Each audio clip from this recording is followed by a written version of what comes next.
को चाहिए तो सिर्फ मनुष्य के भीतर का भाव चाहिए।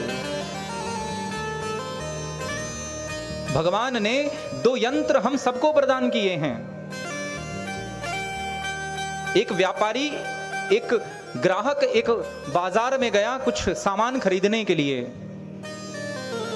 सुंदर सा उसे एक कपड़े की दुकान दिखाई दी, और जैसे ही कपड़े की दुकान दिखाई दी तो वो व्यक्ति कपड़े की दुकान पर पहुंचा और पहुंचकर कहने लगा कि साहब मुझे 1 लीटर कपड़ा दे दीजिए। प्रेम से कहिए जय श्री।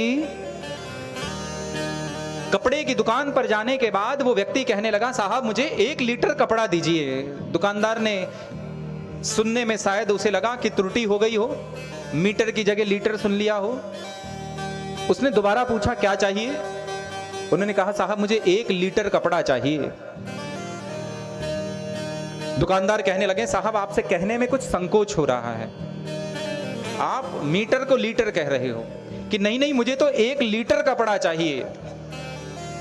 बड़ी देर हो गई। उन्होंने कहा साहब मेरे पास अगर कपड़ा मिलेगा तो आपको मीटर के रूप में ही मिलेगा, लीटर में कपड़ा कभी आता ही नहीं है।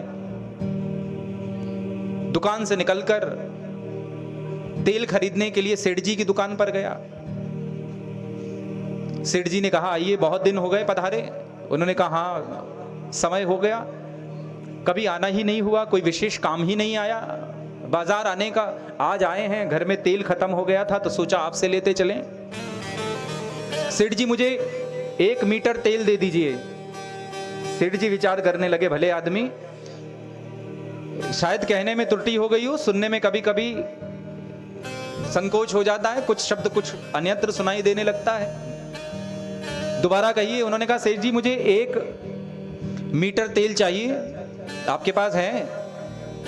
उन्होंने कहा देखिए तेल जो है ना वो लीटर में प्राप्त होता है, मीटर में तेल हम नहीं बेचते।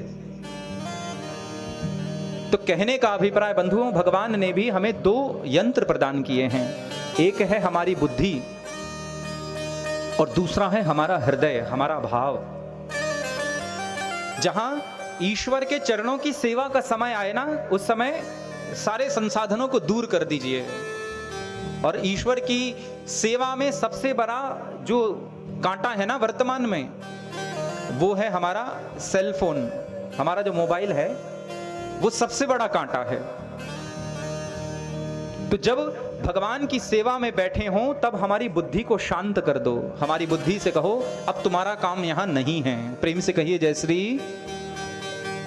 जब ईश्वर का चिंतन कर रहे हो, जब भगवान की माला जप रहे हो, जब देव का दर्शन कर रहे हो, तब कुछ समय के लिए बुद्धि से कहो अब तुम्हारा यहां काम नहीं है। क्यों?